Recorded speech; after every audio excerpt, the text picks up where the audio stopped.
আসরের নামাজের পর মাদ্রাসায় বারান্দায় দাঁড়াইয়া আমি বাচ্চাদের খেলা দেখতেছি, বড় ভালো লাগতেছে। নিজ প্রতিষ্ঠানের বাচ্চাদের খেলা সুন্দর করে বাজানদের ছোট্ট টেনিস বল নিয়ে ফুটবল বানাইয়া লাত্তি লাত্তি দিয়ে খেলতেছে।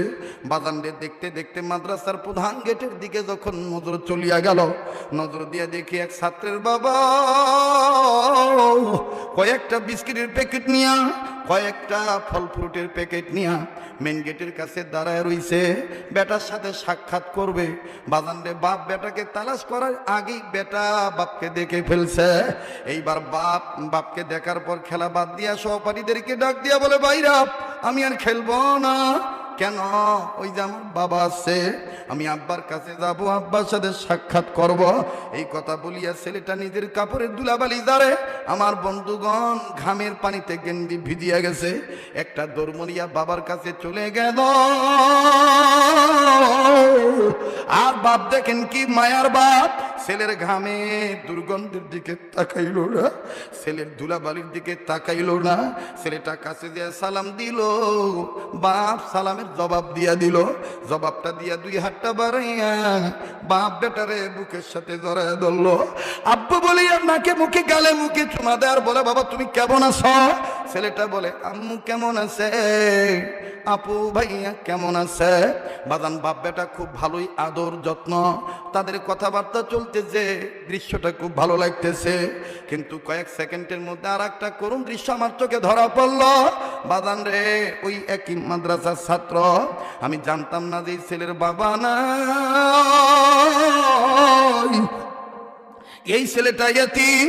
ওই বাপ যখন সুমা দেয় আর এই ছেলেটা যখন আব্বু বলিয়া ডাক দেয়, এই ছেলেটা বারান্দার গ্রিল ধরলো, চোখের পানি ছেড়ে কান্দে ডাক দিয়ে বলে, আল্লাহ আমার আব্বু কি কোনোদিন আর আসবে না? আমার আব্বু কি কোনোদিন আমারে আব্বা বলে বুকে টেনে নিবে না? আমি ডাক দিয়ে বললাম, বাবা তুমি কান্দো কেন, তোমার কি বাবা নাই? ছেলেটা কান্দার বলে, হুজুর আমার আব্বু ছিল 2 মাস আগে রোড অ্যাক্সিডেন্টে নাকি মারা গেছে।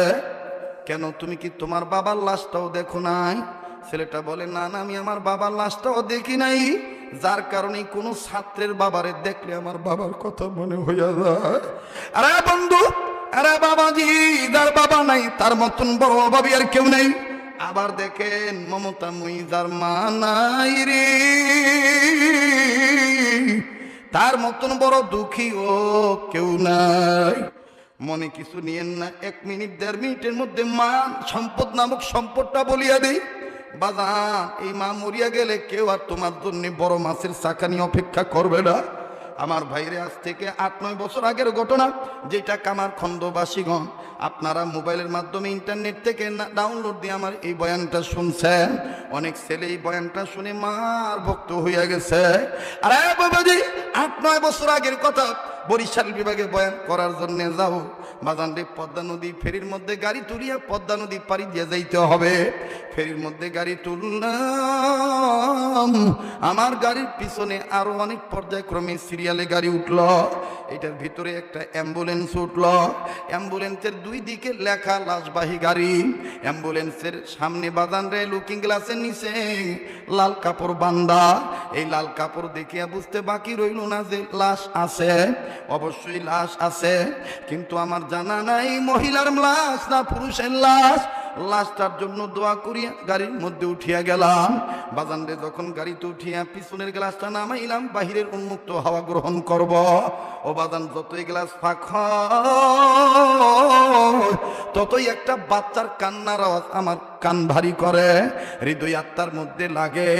বাবাজি, বাচ্চা ছেলেটা কান্দার বলে, আব্বু ও আব্বু, আমার মাওরে তুমি কাঠে বাক্সে ভইরা রাখছো কে? আমি আমার আম্মুর কাছে যাবো, আমি আমার আম্মুর দুধু খামো। আমার মায়েরে তুমি কাঠের বাক্সে ভরে রাখছো কেন?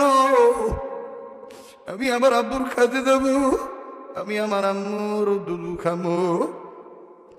বাজানরি কান্না শুনিয়া, চিৎকার শুনিয়া নিজের ঠিক রাখতে পারলাম না। আল্লাহরে ডাক দিয়ে বললাম, মারি তোমার কুদরত বুঝা বড়দা, তুমি মহাশক্তির অধিকারী। এই ছেলেটার মা মরিয়া গেছে, দুধের বাচ্চার কাছে দেখে মায়ের নিয়ে গেছো, অথচ এই ছেলে বুঝেই নাই যে তার মা মারা গেছে। এই ছেলেটা এখনো মায়ের দুধ খাইতে চায়। বাদান সমাজ যত যায় ততই বাচ্চাটার কান্নার আওয়াজ বাড়ে। গাড়ি থেকে নামিয়া বাচ্চাটার দেখার জন্য হাঁটি হাঁটি পা পা করে আগাইলাম। অ্যাম্বুলেন্সের দিকে যখন তাকাইলাম, নজর করিয়া দেখি শত শত মানুষ, আমার মতন যুবক এবং মধ্যম বয়সী লোকেরা অ্যাম্বুলেন্সের চতুর্দিকে দাঁড়ায় দাঁড়ায় মা মরা বাচ্চাটারে দেখে আর নিজেরাই কান্দে আর চোখের পানি মোছে। আবার কিছু ছেলে যুবক মানুষ হয়তোবা নতুন বিয়ে করছে, গার্মেন্টসের কর্মী, আমার বন্ধুরে কয়েক মাস পর বাড়িতে যাইতেছে সম্ভবত। এই ছেলেগুলি নিজের পকেট থেকে মোবাইল বের করে আর বাড়িতে ফোন দিয়া কয় আমার মাও কই, আমার মায়েরে দেখা রাইখো, আমার আম্মুর যেন কিছু না হয়। সম্ভবত বাড়ি থেকে জিজ্ঞাসা করছে কেন কান্দেন, কি হয়েছে? কান্দার বলে আজকে ফেরির মধ্যে একটা মা মরা বাচ্চা দেখছি রে, এই বাচ্চাটারে কেউ থামাইতে পারে না। ফল দিল ফল ফালাই দেয়, পানি দিল ফেলে দেয়, জুসের বোতলে ফেলে দেয়। বাপের কামড়ায় আর ডাক দিয়ে বলে আমার মায়ের কাঠের বাক্স বইরা রাখতো গে, আমি আমার আম্মুর কাছে যাবো, দুধু খাবো। এইভাবে এইভাবে বাচ্চাটা কান্দে কাঁদে। এই মা মরিয়া গেলে আর মা পাবো না।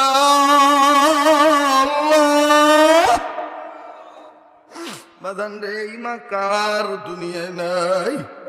আমার ভাইরে, আমি আগাইলাম পরিচিত ফেসবুক হওয়ার কারণে লোকগুলি আমার কাছে যাইতে সহযোগিতা করলো। আমি কাছে যাইয়া বাচ্চাটারে দেখি, নজর করিয়া দেখি বাপের কোলে বসিয়া বসিয়া কান্দে, আর বাপটা আমার বন্ধুরে নির্বাক হইয়া ঢেলান দিয়া কান্দে। এই বাচ্চার কান্না শুনতে শুনতেই ও বাদান পাশে থেকে আরো দুইটা মেয়ের কান্না। ওই অ্যাম্বুলেন্সের, একই অ্যাম্বুলেন্সের ভিতরে এরা হলো 3 ভাই বোন, পিটাপিটি ছোট ছোট ছেলে মেয়ে। দেখেন মেয়েগুলি আরো করুণ ভাবে কান্দার বলে মায়ের লাশের বাক্স না রে, আর ডাক দিয়ে বলে মা গো মা।